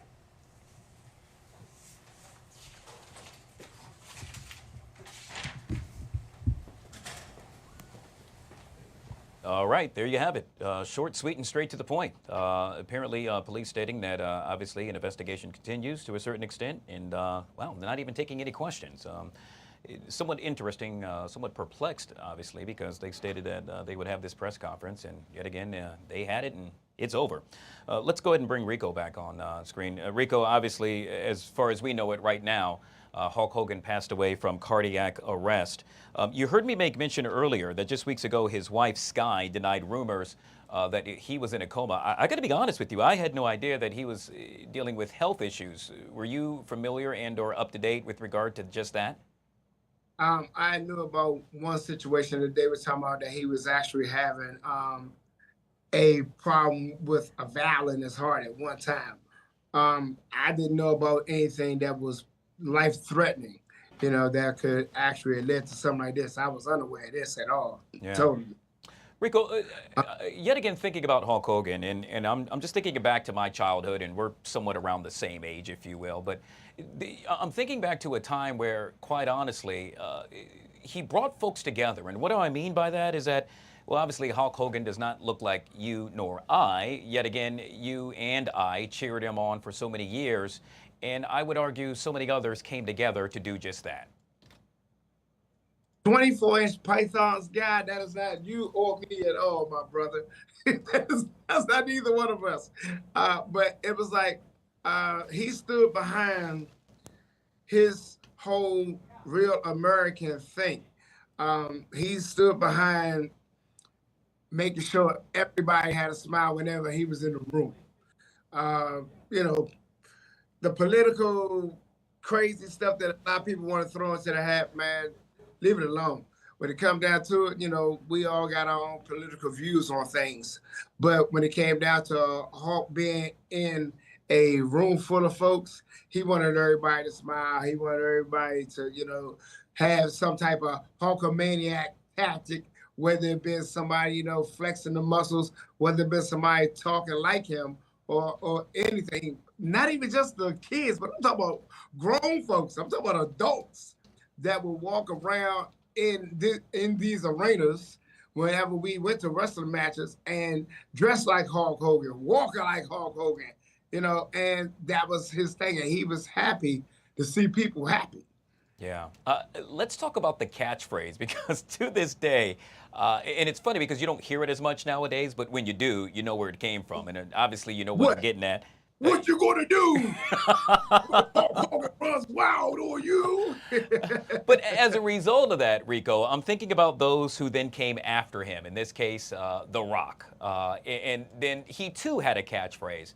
Can you talk about how he was really able to, well, carry the torch, if you will, and lead the way so that so many others could follow in his footsteps? Well, it's like with Hulk Hogan, with Bruno Sammartino, with Andre the Giant, you had so many of the older guys who set that tone for tag teams to develop, for any of the wrestlers that were in the boot camps to go ahead and look back and to try to mimic the style, but make it their own. And it's like you gotta have that. They gave it the feel, they gave it the taste. Roddy Piper, walking around in the kilt and everything, you gave people the way of creating their own lane. and he was one of the big ones to do it. You know, Jimmy Superfly Snooker, Randy Macho Man Savage, all of them, they all showed the WWE stars of today how to create your character and make it unforgettable. Yeah, well, he was truly unforgettable, truly one of a kind, and he will truly be missed. Yet again, Hulk Hogan dead at the age of 71. Rico, I truly appreciate you joining us. I know you were busy. Actually, you were on the air over at Magic 102. Hopped off the air just to hop on with us. So I truly appreciate your time and your insight with regard to all things wrestling as we remember and reflect on the life of Hulk Hogan. We'll chat with you soon, Rico. Yes, sir. Thank you, guy. Appreciate you. No doubt. All right, guys. We'll take a quick break. Hey, on the flip side of that break, we call it the Thursday Talkers. Hey, intern John is here. He's going to join us next, right here on the Live Zone.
All right, guys, back here on the Fox 5 Live Zone. If only you could watch what happens off camera.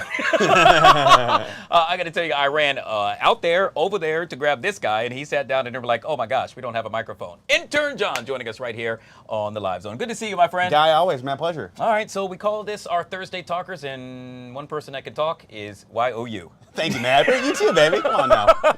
All right, we're going to kick it off with this one. A lot of folks are talking about this online. Apparently, well, a guy said, you know what? I like the gal that I'm dating, and I want to propose to her.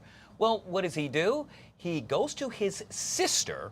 His sister, follow me here, Intern John, has the ring of their deceased sister. Are you following me so far? He takes that ring without telling the sister that's alive, goes back, tells his parents, and then proposes to the young lady. His parents, okay with it. The other sister is outraged and storms out the room. Is he right to do just that? I want to know, for the sister who passed, that person's spouse who paid for the ring. I'm like, yo, I didn't say you could use that for your girl, homeboy. You know what I mean? Also, I don't know. That's a weird vibe. Isn't that weird? I'd be like, I'll wear something else, thank you. Yeah. I'll wear a rubber band, something else. I get weird juju from, I've seen too many horror movies. You and me both. The mere fact that his parents, though, signed off on it, that's somewhat weird as well. That's a lot of pressure. My mom always said if I have daughters, she won't give them. She won't give my wife a jewelry. It has to be my daughters because she won't trust my wife with the jewelry. Now I'm a single guy. guy, so we're ways away from that. But I'm Yeah. like, at least I know, Ma. Thank you. Yeah. Oh gosh, it's just so weird. By the way, I don't know what happened at the end of the story, so I don't know if she gave it back or what have you. But I guess we'll have But to they just have wait and that see. thought, though. I wouldn't even think, like, I want to get engaged. Let me take my dead sister's ring. Yeah. That's a weird... Without telling the other sister at no, that. that's weird. Don't Yeah. like that. All right. Don't like that. Okay. Well, we know where he stands with that. Hey, let's move on to this. Actually, I'm flying out of town today, and so when I do so, I'm going to hop on a plane, obviously. The issue is, or not issue, but what a lot of folks are doing is once you sit down, if you have a guy or gal next to you that you really don't like, and or there's a guy or gal sitting in the aisle across from you and you want them to sit next to you, people are now paying in order for that person to take the seat. It's called paying cash, in essence, to swap seats on a plane. Do you think that's something that's doable, and would you do it? Hell no. Listen, Really? I'm a tall dude. Like, I'm not switching seats with anybody ever. I put my earphones in. I look down. I don't want to be asked to switch seats. Like I travel with Sauce on my show, who's 4'10" or 4'6". She can fit above in the overhead, so she's Yeah. fine to go. But I like the seat that I pick, and I just want to leave it that way, and then I'm good. All right, Intern John, I'm coming with $100. I'm coming in hot. Can I get that window seat or that aisle seat you're sitting in? Come on, man. What's your seat, though? Right now, well, If you're in yeah, the middle, I'm in the there's middle. no money. Unless it's Anna Kendrick and Dua Lipa on each side. There is no amount of money that's going to make me switch. I find this really interesting because there have been so many times where someone has approached me and said, you know what, would you mind switching? And just out of courtesy, I'm like, oh, all right. I mean, I understand. You want to sit next to your significant other. But now that I know that money is involved, I'm yeah. all in. It just depends, though, because, again, like, you pick the seat, though. So it is That's like, true. we want to sit by each other. Well, maybe you should have booked the seats by each other. You know what I mean? It at least Yeah. has to be equal or better seating, too. All right. I'm not doing middle, bro. I can't do it. And your go-to seat yet again? Oh, I'm over by aisle guy, small tank, so I can go to the Really? bathroom right away. Yeah, especially if it's an early flight. Nobody wants to look outside and see clouds at 3 in the morning. It's just like, it's the clouds. I'm a little slow here. I didn't really know what you meant by small tank. Got it now. Hey, we'll end The with valve's this. fine, but the tank is small. Today is it's a very special day, not only because Intern John is joining us right here on the Live Zone. Well, today is National Drive-Thru Day. John, did you know back in 1947 in Springfield, Missouri, well, that happened to be the nation's first drive-thru at Red Giant Hamburger right there on Route 66. By the way, there are now more than 8,000 drive-thrus in America. I'm curious, your favorite or go-to drive-thru? Chick-fil-A is the only one they don't judge you. You can get a wow. million nuggies, you can get a million sandwiches. They're always my pleasure. It's not, do you need help? Sir, you shouldn't have this much. It's like, good to go. You know what I mean? That's so true. When I lie, I'm like, this is for my family of 5, and it's just me by myself. They're like, listen, we believe you regardless. Yeah. Yeah. You strike me as the guy, though, that would pull up to the drive-thru, and I just know you. You would do a skit of some sort and probably trick the drive-thru employee some way, form, or fashion. I always send my friend just got out of jail. If there's somebody with me, I'm like, they just got out of jail. This is their first meal back. This is very exciting for them. Oh, gosh. And then just let it go like that. Yeah, that's what I do. Well, so if you hear that story, it's coming from this guy. You now know. Hey, you're about to join the take coming up at 2. Can you tell us one of the stories you're talking about? All I know is the legendary Tony P is going to be there. Oh, wow. I mean, it's Yeah. big shoes to follow. I got to get the arms ready to go. You got to show up the guns.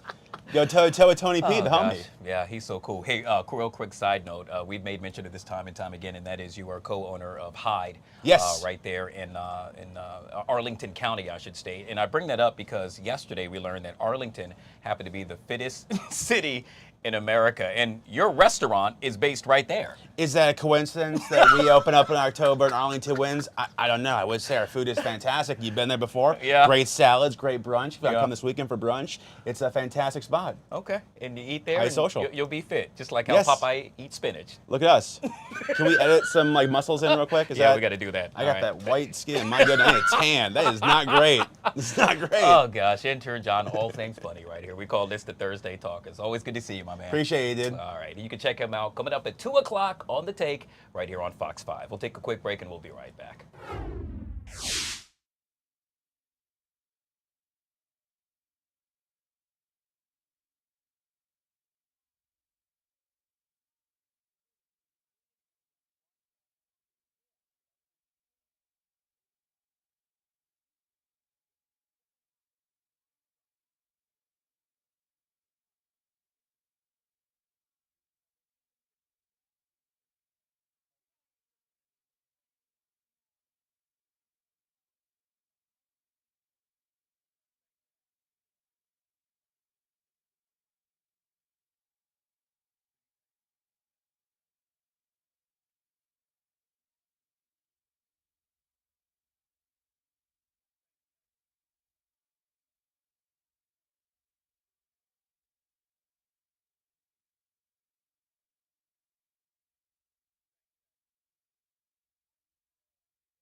Well, more than 200 million Amazon Prime customers are being warned about a new scam. The latest online scams usually begin with someone impersonating Amazon, and they are aimed at stealing your personal information, such as social security numbers, bank information, and Amazon account details. With tips on how to protect yourself, we welcome America's credit repairman and tech expert, Mr. Paul Auster, back to the Live Zone. Paul, always good to see you, sir, and welcome back to the show. So, Paul, let's jump right into it. I got to tell you, when it comes to scams, I absolutely hate them. In this case, we're talking about all things with regard to Amazon scams. Can you tell us the latest and what we should look out for? Listen, there's 220 million Prime members that are being scammed and targeted every day. Phishing, smishing, vishing. So it's going to come in the form of phone calls, text messages, emails. If I get one more robot telling me that my Prime membership is about to expire, I'm going to start charging them a subscription fee. So it's literally, you know, it's every single day. Amazon put a survey out there, 55,000 phishing websites. When you click on a link that's, you know, from one of these scammers, it's going to redirect you to a website that's literally going to steal all of your information, your username and your password. And if you're the person who uses the same password with the same email on all your other accounts, guess what? Now they have access to your bank account. Yeah, Paul, I come from the days of there was a knock at my front door, and then guess what? Someone standing there would then go about to try to scam me. Nowadays, it's really done online, as you made mention, and I would assume as a result, these scams are becoming somewhat more sophisticated. Listen, they're way smarter than I am. They're above my pay grade. A lot of these scammers actually left Silicon Valley when there was a downturn. A lot of these guys got laid off. They lost their jobs, and unfortunately, they got picked up by the bad actors because they're so technologically advanced. So you just have to be careful. Anytime you get a text message with a sense of urgency, you have to realize that it's a scam. Go to Amazon, the website directly, open your account, go into the messages. That's where a message from Amazon would appear, not in a text message, not in a smishing email, a phishing email. So as consumers, we have to hold ourselves accountable. And I know, you know, sometimes you get caught up in the moment, especially if it's a sense of urgency that your package isn't going to arrive. There was a problem with your payment source. All of these things create anxiety with the consumers and the Prime members, so they have a tendency to fall victim to these scams. Yeah, you made mention of phishing, and then you made mention of smishing, which quite honestly, I have no idea what that is. Do tell. Well, smishing is SMS. It's text messaging. The scammers realize that, you know, 99% of text messages are read within seconds or minutes. So the most effective way for them to reach out to Prime members is via text message.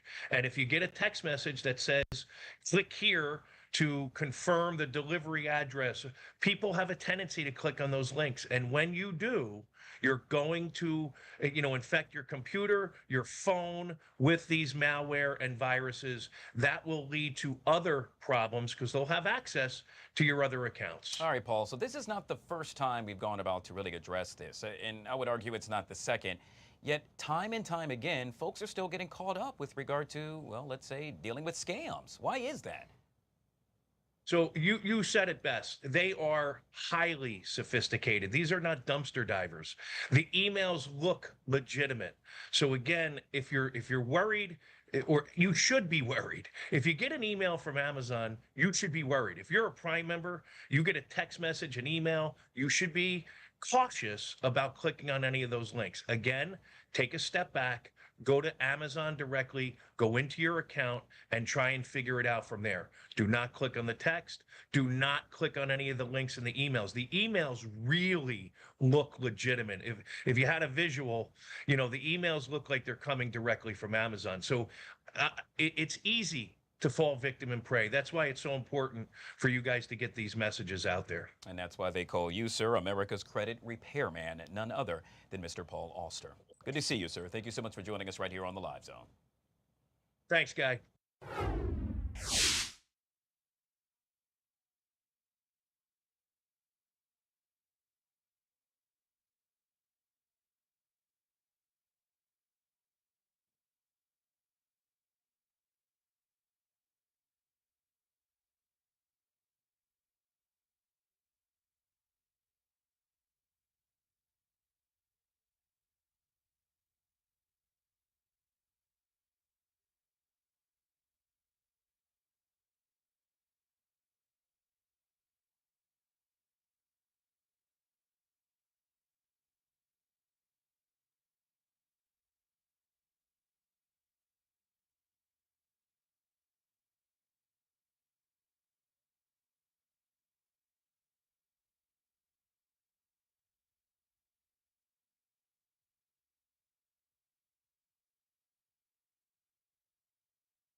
All right, guys, back here on the Fox 5 Live Zone. We are 3 minutes away from the take, but first we're going to get our take with Sylvia, our digital content producer, joining us right here on the LZ. What's up, my friend? How are you? I'm awesome. On this baby Friday. I know. Oh my gosh, it's Thursday. Yeah, I know. It's coming really quick. Isn't it great? What a great feeling. feeling. What else is great? A lot of folks talking about Taylor Rooks. Now, Taylor Rooks, yes. I got to tell you, Sylvia, I don't know who this is. I feel like if you see her, you probably recognize her face, or maybe you've seen her somewhere, you know what I mean, in some type of capacity. Taylor Rooks, she is a sports analyst, journalist, and she recently posted that she got married. Now, this has actually been a #1 trending topic on Google Trends. That means a lot of people are clicking it.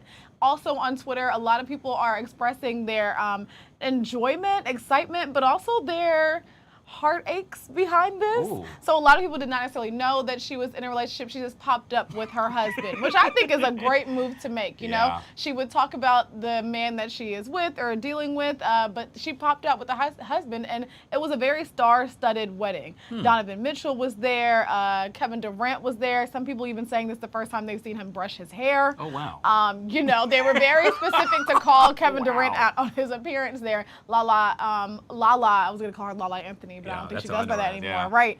She was also at the wedding as well. But obviously, love is in the air. You know, Donovan Mitchell being there with his new fiance Coco Jones. So you know, the stars came out to celebrate love, and I think it was amazing. All right, well, good for them. Yes, I still don't know who she is. I mean, stunning couple all around. Okay. Very talented young that's lady as well. Hey, Yes. don't listen to me because obviously I'm behind on the She's times very with talented, regard to yes. all things talented, I guess. So high five going out to them. It's fine. That's what I'm here for, Well, to get thank you up you. to speed on things. All right, we got a minute and a half left, so I want to make sure we get to this, and that is teens having discussions with who? Okay, this is an interesting one. So a recent study came out that said that 31% of teens say that they enjoy AI conversations more or just as much as they do in-person conversations with real people. What? Yeah, this is very interesting. So the poll basically looked at teens from the ages of 13 to 17, which is actually a pretty wide range. But when you think of 17, like you're stepping into that adult realm, and they're showing that 40% actually use the skills they are learning from AI in real life.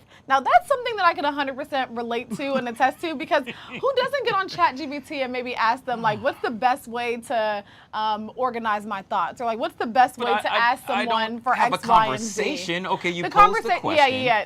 The question part I can get, but the conversation part is not one that I'm really having. But you know, with AI and ChatGPT, a lot of people are trying to use these resources. I even hear some people are using ChatGPT as their therapist to some degree. So I'm guessing that's how some of the conversations may be starting. You know, things are flowing there. But you know, as long as people are getting, I guess, useful skills that they can apply in real life with people, then maybe we can say this is a potential good thing. I'd rather have a conversation with you than ChatGPT. Yeah, I mean, it's you laugh. I laugh. ChatGPT is not going to laugh at my little corny jokes. Yeah, not to my knowledge. Maybe they'll respond with a little snarky comment, but you won't hear and feel the real in-person experience.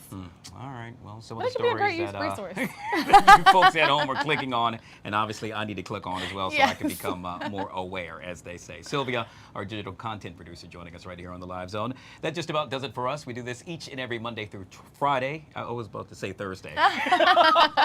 12 to 2, bring a friend, and we'll do it again. Thanks to my producer, Emmy. I'm Guy Lambert. The Take coming up next, right here on Fox 5.